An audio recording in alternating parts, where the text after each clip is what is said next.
ఓం నమః శివాయ. ఓం నమో నారాయణాయ. ఓం శ్రీ స్వర్ణాకర్షణ కాళభైరవాయ నమో నమః. ఓం శ్రీ నరదృష్టి నివారణ కాళభైరవాయ నమో నమః. ఓం గణానాం త్వా గణపతిం అవామహే కవిం కవేనాపవస్రవస్తవం జ్యేష్ఠరాజం బ్రహ్మణస్వత ఆన శృణ్వన్నోతభిస్సీదసాదనగం శ్రీమహాగణాధిపతయే నమః. ఓం ఆదిత్యాయ సోమాయ మంగళాయ బుధాయ చ గురుశుక్రశనిభ్యశ్చ రాహవే కేతవే నమో నమః. హరి ఓం. మా ఛానల్కి స్వాగతం.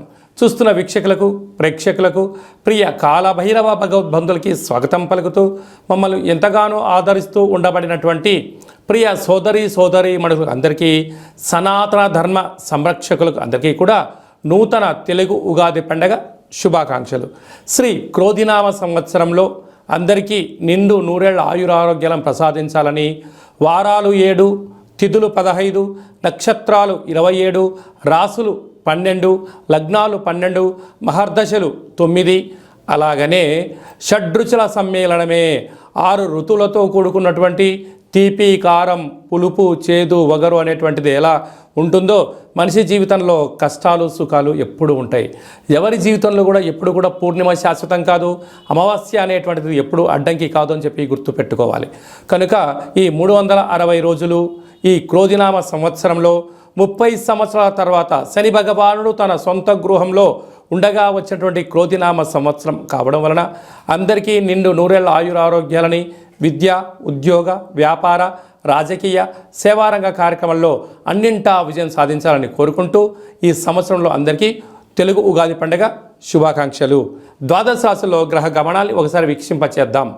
మేషరాశిలో గురు సంచార స్థితి, కన్యరాశిలో కేతు భగవాను సంచార స్థితి, కుంభరాశిలో శనిచర స్వామివారు స్వక్షేత్ర సంచార స్థితి, మీనరాశిలో రాహు సంచార స్థితితో ద్వాదశ రాశిలో గ్రహ గమనాలు ఈ విధంగా ఉన్నాయి. అలాగనే మనకు 26/4/2024 సంవత్సరంలో అనగా ఈ తెలుగు ఉగాది పండగ తదనంతరమే గురువు మేషరాశిలో నుంచి వృషభ రాశిలోకి నర్మదా నది పుష్కర సందర్భంగా గృహ మార్పు ఉందని చెప్పి గమనించాలి. ఈ క్రోధినామ సంవత్సరానికి అధిపతి రాజు అంగారకుడు. ఎందుకనగా ఈ సంవత్సరము మనకు తెలుగు ఉగాది పండగ మంగళవారం రోజు అవ్వడం వలన, మంగళవారానికి అధిపతి కుజ భగవానుడు అవ్వడం వలన, ఈ సంవత్సరానికి రాజు కుజుడు అవ్వడం వలన నిత్యము అనేక మంది క్రోధము, ఆవేశము అనేటువంటి పరిస్థితుల్లో ఉండడము, ఎర్రటి నేలలు, ఎర్రటి పంటలు బాగా పండడము, అద్భుతమైనటువంటి కందులు, మిరప, ఎర్రటి నేలలు, సంపూర్ణమైనటువంటి ఆహార ధాన్యాల ఉత్పత్తులు చాలా అద్భుతంగా ఉంటాయని చెప్పి కూడా గమనించగలగాలి. కాకపోతే ప్రజలందరూ కూడా ధర్మ మార్గంగా, ఆధ్యాత్మికంగా ఉండడము, తల్లిదండ్రులను, గురువులను, ధర్మాన్ని ఎవరైతే ఆచరిస్తారో వారికి రుణభయం, రోగభయం, శత్రుప్రయం, ప్రమాదాలు తొలగిపోతాయని చెప్పి కూడా గమనించగలగాలి. అలాగనే ఈ సంవత్సరము మంత్రివర్యులు శని భగవానుడు అవ్వడం వలన, ఆ శని భగవానుడు ప్రస్తుత కాలమాన ప్రకారంగా కుంభరాశిలో సంచారము చేయడం వలన ధర్మ మార్గంగా ఎవరైతే ఉంటారో వారికి చాలా మంచి కాలము అని చెప్పి గమనించగలగాలి. తెల్లటి నువ్వులు, విశేషమైన నీలం రంగు పదార్థాలు, పుష్పాలు, పండ్లు, పదార్థాలు, అద్భుతమైనటువంటి ధర్మ పరిపాలనగా, ధర్మంగా, న్యాయంగా, నీతిగా ఉండబడిన వారికి చాలా మంచి కాలం అని చెప్పి గుర్తుపెట్టుకోగలగాలి. ఎవరైతే అధర్మంగా ఉంటారో, అన్యాయంగా ఉంటారో, రాక్షస జీవన విధానంగా ఉంటారో, గతి తప్పిన జీవన విధానం ఎవరైతే అలవర్చుకుంటారో వారికి అనేక ఇబ్బందులు ఉంటాయని చెప్పి కూడా గమనించగలగాలి. ఈ సంవత్సరము పశుపాలకుడు కృష్ణ పరమాత్ముడు అవడం వలన గోవులు, పశువులు సమృద్ధిగా ఆయురారోగ్యాలుగా ఉండడం, మంచి పాడి, మంచి పంట, ఐశ్వర్యము, సుఖవంతమైన జీవనం ఉండడం జరుగుతుంది అని చెప్పి గమనించాలి. కాకపోతే ఈ సంవత్సరము శుక్రుడు అనేక రకాలమైనటువంటి ప్రభావం అధికంగా ఉండడం వలన అనేక మంది నిత్యము రోజు నూతన వస్త్రాలకు, బంగారు ఆభరణాలకు, వజ్ర వైడూర్యాలకు, విలాసవంతమైన జీవితాలకు, ఆధ్యాత్మిక తీర్థయాత్ర కార్యక్రమాలకి మొగ్గు చూపడం జరుగుతుంటుంది. కాకపోతే విచక్షణారహిత జీవితాన్ని పొందడానికి, మద్యమత్తు మాంసాల జీవితాన్ని పొందడానికి ఎక్కువ మంది మక్కువ చూపించే పరిస్థితి ఉంటుంది. కనుక దయచేసి అలా వెళ్లకుండా ఆధ్యాత్మికమైన చింతనతో మీరు ఉండగలిగితే ఈ సంవత్సరము అందరికీ పట్టిందల్లా బంగారం అయ్యేటువంటి యోగ్యత కనపడుతుందని చెప్పి గమనించాలి. మేషరాశి వారికి ఈ సంవత్సరం ఆదాయ వ్యయాలు ఎలా ఉన్నాయో, రాజపూజ్యం అవమానం ఎలా ఉందో సవివరంగా సంపూర్ణంగా తెలుసుకుందాం. మేషరాశిలో ఏ నక్షత్రాలు వస్తాయంటే అశ్విని నక్షత్రంలోని 4 పాదాలు, భరణి నక్షత్రంలో 4 పాదాలు, కృతికా నక్షత్రంలోని 1 పాదం కలిపితే మేషరాశి. మేషరాశి యొక్క అధిపతి కుజుడు. ఈ సంవత్సరం రాజు కూడా కుజ భగవానుడు అవ్వడం, అలాగనే సస్యాధిపతి నీరసాధిపతి కూడా కుజుడే అవ్వడం వలన మేషరాశి వారికి అద్భుతమైన చాలా మంచి కాలం ఉందని చెప్పి గమనించగలగాలి. ఎందుకనగా రాశాధిపతి రాజు అవ్వడం వలన మన ఇంట్లో మన అన్ననో తమ్ముడో రాజు అయితే మనకు ఎంత బలం ఉంటుందో అలాగా మేషరాశి వారికి కూడా అంతే యోగం, అంతే రాజ సన్మానాలు ఉన్నాయని చెప్పి గమనించాలి. వీరి యొక్క ఆదాయం 8, వ్యయం 14. చూడండి, ఆదాయం 8 రూపాయలే ఉంది, కానీ వ్యయంకి వచ్చిన 14 రూపాయలు ఉంది. అనగా -6 ఉన్నారు అంటే అధిక శ్రమకు ఖర్చు పెట్టాలి, దుబారా ఖర్చులు తగ్గించుకోగలగాలి, వ్యసనాలకు దూరంగా ఉండాలి, మితిమీరిన వేగంతో ప్రయాణం చేయరాదు. మీ యొక్క జన్మ నక్షత్రం రోజున అష్టమి, పూర్ణిమ, అమావాస్య తిథుల యందున ఈ సంవత్సరము మీరు దూరావాయు జల ప్రయాణాలు పెట్టుకోకపోవడం ఉత్తమోత్తంగా భావించగలగాలి. ఎందుకనగా ఖర్చు 6 రూపాయలు అధికంగా ఉంది. 6 అనేటువంటి రుణము, రోగము, శత్రుస్థానాన్ని సంపాదించేటువంటి సూచించేటువంటి పరిస్థితి ఉంటుంది. కనుక మీకు సంపాదన పైన వచ్చేటువంటి దానిలో అధికమైనటువంటి ఖర్చులు, గొడవలు, పోలీస్ స్టేషన్లు, కోర్టు కేసులు, ఆరోగ్యము, వాహన ప్రమాదాలు పొంచి ఉన్నాయి. తస్మా జాగ్రత్త అని చెప్పి గమనించగలగాలి. అలాగనే రాజపూజ్యం 4, అవమానం 3. మీరు గృహంలో కానీ, రాష్ట్రంలో కానీ, దేశంలో కానీ రాజకీయ భవిష్యత్తుకు మీరే కేంద్ర బిందువు అవుతారు. కొత్తగా నాయకులకు ఈ యొక్క సంవత్సరం మంచి మీకు స్వాగతాలు ఉంటాయి. విద్యార్థులకు, ఉద్యోగస్తులకు, వ్యాపారస్తులకు ధర్మ మార్గంగా, న్యాయ మార్గంగా ఉండబడిన వారికి సమాజం ఎప్పుడు వెనక నిలబడి వారి విజయకేతనం మీ సొంతం అవుతుందని చెప్పి గమనించాలి. మనం కందాయి ఫలితాన్ని మనం ఒకసారి చూసుకున్నట్లయితే అశ్విని నక్షత్రం వారికి డిసెంబర్ నుండి మార్చి ఉగాది పండగ వరకు ఆరోగ్య పరిస్థితి అనుకూలంగా లేదు కనుక ఆరోగ్యంపైన దృష్టి సాధించాలి. భరణి నక్షత్ర జాతకులు ఎప్పుడు అప్రమత్తంగా ఉండడం వలన ఆరోగ్యాన్ని కాపాడుకునే విషయంలో విజయం మీ సొంతమవుతుంది. కృతికా నక్షత్ర జాతకులకు ఉగాది పండగ నుంచి డిసెంబర్ వరకు 2 సున్నాల కారణం చేత వాహన ప్రమాదాలు, అనారోగ్యము, సర్జరీ లాంటివి జరగడానికి అవకాశాలున్నాయి. కనుక ఏదైనా కొద్దిపాటి అనారోగ్యం వచ్చినప్పుడు దాన్ని త్వరితగతిన చూపించుకోగలిగినట్లయితే పెద్ద పెద్ద సర్జరీలు, ఆపరేషన్లు, ప్రమాదాలు జరగవని చెప్పి గమనించగలగాలి. అదే కాకుండా వీరికి సస్యాధిపతి నీరసాధిపతి అవ్వడం వలన రాజకీయవేత్తలకు, వ్యాపారవేత్తలకు, వస్త్ర వ్యాపారాలు, సాఫ్ట్వేర్, హార్డ్వేర్ ఉద్యోగస్తులకు, అలాగనే ఎక్స్పోర్ట్స్, ఇంపోర్ట్స్ బిజినెస్ చేసేటువంటి వారందరికీ కూడా ఈ సంవత్సరం యోగదాయకమే ఉంది. కనుక మనము ఈ ఒక్కొక్క నెలలో ఒక్కొక్క కాలభైరవుడు ఉంటాడు కనుక కాలాన్ని శాసింపజేసే శక్తి కాలభైరవుడికి ఉంటుంది. కనుక రుణ విమోచన కాళభైరవ స్వామివారిని స్మరించడం, ధ్యానించడం వలన మీకు యోగం కలుగుతుందని చెప్పి గమనించాలి. ఈ తెలుగు ఉగాది పండగ ఈ సంవత్సరం మొత్తాన్ని బాగా మనం పరిశీలించినట్లయితే గ్రహ గమనాలలో పెద్దగా మార్పులు లేవు. గురు భగవానుడు ఒక్కడే మేషరాశిలో నుంచి వృషభ రాశిలోకి సంచార స్థితి ఉంది. కనుక వీలైనంత వరకు ధర్మము, ఆధ్యాత్మికత, నిత్యము, ఆరోగ్యము, సంపూర్ణమైనటువంటి ప్రతి ఒక్క వ్యక్తిగత జాతకంలో మీరు అందరిపైన గ్రహ గమనాల పరిస్థితి చాలా అధికంగా ఉంటుంది. కనుక సూర్యోదయపు మునుపురమే లేవడము, పచ్చటి పైరు పొలాలలో సంచారము చేయడము, ఆకులతో కూడుకున్న జీవన విధానాన్ని ఏర్పాటు చేసుకోగలిగినట్లయితే మంచి కాలం ఉంటుందని చెప్పి గమనించగలగాలి.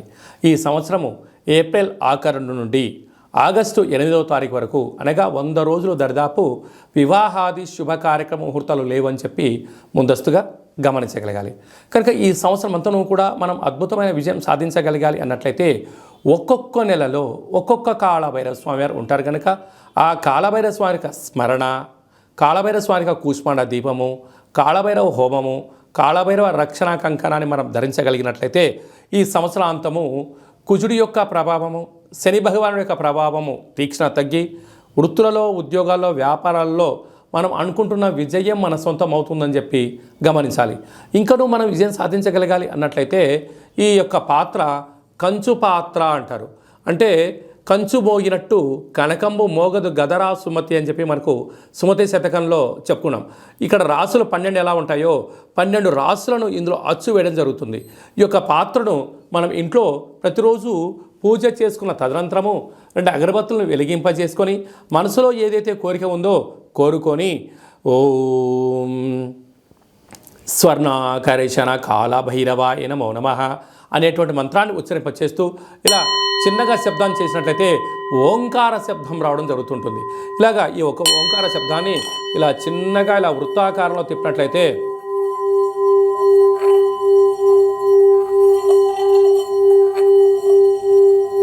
ఈ యొక్క శబ్ద తరంగాల ద్వారా గృహంలో ఉండబడినటువంటి దరిద్ర దేవత బయటికి వెళ్ళి బయట వీధిలో సంచారం చేసేటువంటి మహాలక్ష్మీదేవి అమ్మవారు మన గృహంలోకి స్వాగతం పలుకుతుందని చెప్పి గమనించగలగాలి. అలాగనే నరదృష్టి యొక్క ప్రభావాలు, గృహ వాస్తు దోష నివారణలు, యంత్ర మంత్ర తంత్ర పరతంత్ర పరక్రియ అంటే తాంత్రిక ప్రయోగ దోషాలు ఏమైనా కలిగినట్లయితే కూడా ఈ శబ్ద తరంగాల ద్వారా శబ్ద ధ్వని ద్వారా మానవుని శరీరంలో ఉండబడినటువంటి షట్చక్రాలైన మూలాధార, స్వధిష్టాన, మణిపూరక, విశుద్ధ, అనహత, ఆజ్ఞా చక్రాలు వికసింపచేసి వ్యక్తిలో ఉండబడినటువంటి అద్భుత జ్ఞానములు, సంపూర్ణమైనటువంటి ఐశ్వర్యము, ఆనందానికి స్వాగతం పలుకుతారు అని చెప్పి గమనించాలి. ఈ యొక్క అక్షయ పాత్రతో పాటు కాళభైరవ స్వామి యొక్క ఒక పిరమిడు, కాళభైరవ స్వామి యొక్క కంకణము, కాళభైరవ స్వామి యొక్క విగ్రహము, కాళభైరవ స్వామి యొక్క డాలరు మెడలో వేసుకోవడం కోసము, కాలికి చేకి కట్టుకోవడానికి నరదృష్టి నివారణ రక్షణ కవచాలు, ఇంటి బయట మనము ఉట్టిలో గుమ్మడికాయ ఎలా కట్టుకుంటామో ఆ ఉట్టిని కాళభైరవ స్వామికి సౌభాగ్య ఉట్టిని కూడా మీకు అందజేయడం జరుగుతుంది.